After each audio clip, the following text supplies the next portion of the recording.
கலந்து ஆலோசனை கூட்டம். இதில் உள்ள மேலான கருத்துக்களை சொல்லி இந்த அமைப்பின் தீர்மானங்கள் நிறைவேற்றுவதிலும் இந்த அமைப்பெல்லாம் உறுதி செய்வதற்கும் உங்களுடைய மேலான ஆலோசனைகள் தேவை இருக்கு. அதனால திருச்சி மாவட்டத்தில் இருக்கிறவங்க நம்ம எப்ப வேணாலும் திரும்ப பார்த்துக்க முடியும்.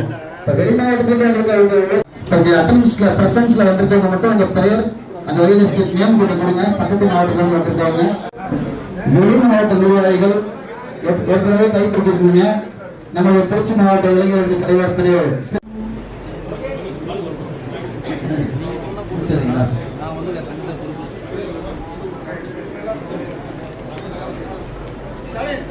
வழங்க ஒத்துழைத்தல் வளர்த்த கருவியோடு நான்காவதாக அறிவு பகிர்வை வளர்ப்பது, ஒருத்தருக்கு ஒருத்தர் தெரிஞ்ச நாலேஜை ஷேர் பண்ணிக்கிறதுக்காக புதுமையான தொழில்நுட்பங்களை ஊக்குவிப்பது. இதெல்லாம் நமது கோட்பாடாக முதலில் துவங்கப்பட்டிருக்கிறது.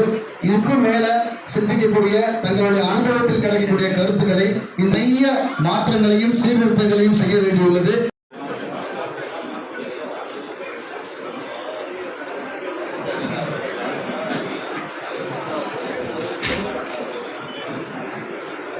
கலந்து ஆலோசனை கூட்டம். இதில் உள்ள ரியல் எஸ்டேட் அசோசியேஷன் என்று ஒரு அமைப்பை துவங்கி அதனுடைய முதல் பொதுக்குழு கூட்டம் இன்று திருச்சியில் பிரம்மாண்டமாக நடந்தது.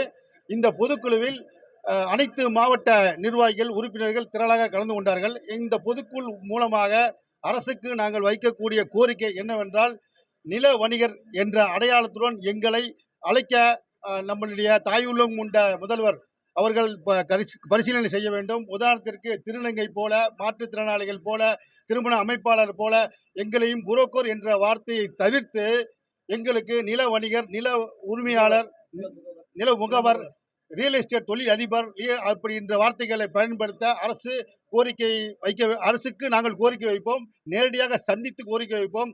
அதையும் தாண்டி கமிஷன் அப்படின்னு கேட்டீங்கன்னாக்கா 1 லட்சம் ரூபாய்க்கு 2% கமிஷன் நாங்களே முடிவு பண்ணோம்.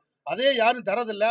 அந்த கமிஷன் 1 லட்சம் ரூபாய்க்கு 3% உயர்த்த நம்மளுடைய மாண்புமிகு தமிழக முதல்வர் அவர்கள் கனிவுடன் பரிசீலித்து எங்களுடைய ரியல் எஸ்டேட் தொழிலை வளப்படுத்தவும், ரியல் எஸ்டேட் தொழிலாளர்களின் குடும்பத்தை வளப்படுத்தவும் தாயுள்ளம் கொண்ட தமிழக முதல்வர் அவர்களுக்கும் பத்திரப்பதிவில் ஏற்படும் குளறுபடிகளை சரி செய்ய அமைச்சர் அண்ணன் மூர்த்தி அவர்களையும் நேரில் சந்தித்து எங்களுடைய கோரிக்கை மனுவை அளித்து மீண்டும் சங்கத்தினுடைய வளர்ச்சி பாதைக்கு என்னென்ன செய்ய வேண்டும் என்பதை தெரிவித்துக் கொள்கிறோம்.